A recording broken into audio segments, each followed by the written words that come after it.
నేను అడుగుతున్నా మిమ్మల్ని అందరినీ, దేశంలో ఎక్కడా ఇవ్వని విధంగా పింఛన్లు 64 లక్షల మందికి 33,000 కోట్ల రూపాయలు పేదవాళ్ళకి ఇచ్చే ఏకైక ప్రభుత్వం ఈ ప్రభుత్వం.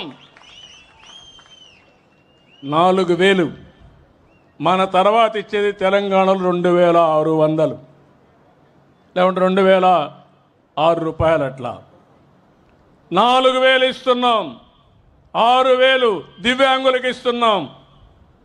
కిడ్నీ పేషెంట్లు ఉంటే 10,000 ఇస్తున్నాం. మంచానికే పరిమితం అయితే మానవతా దృక్పథంతో 15,000 ఇస్తున్నాం. నేను ఒకటే ఆలోచించా, కష్టాల్లో ఉండేవాళ్ళని ఆదుకోవడం బాధ్యతగా నేను ఆలోచించా. నేను ఎన్నోసార్లు మీకు ఒక మాట చెప్పాను, మీ ఇంటికి ఒక పెద్ద దిక్కుగా ఉంటా, పెద్ద కొడుకుగా ఉంటానని చెప్పి మాట నిలబెట్టుకుంటున్నాను. అదే సమయంలో అన్నా క్యాంటీన్లు పెట్టాం. ఎవరికైనా ఆకలి అయితే అన్నా క్యాంటీన్ పోయి భోంచేసే పరిస్థితి వస్తుంది.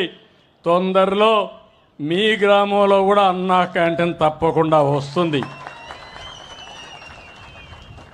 ఇది కాకుండా మీరు ఒకసారి చూస్తే మా ఆడబిడ్డలు డాక్రా సంఘాలు నేనే పెట్టాను, పొదుపు ఉద్యమం నేనే నేర్పించాను.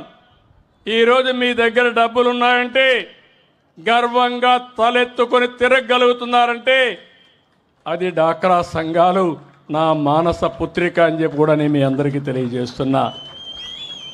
ఈరోజు వాళ్ళందరినీ ఇంటి ఒక పారిశ్రామికవేత్త చేయాలనుకుంటున్నాను, ఒక ఎంఎస్ఎంఈ పెట్టించాలనుకుంటున్నాను.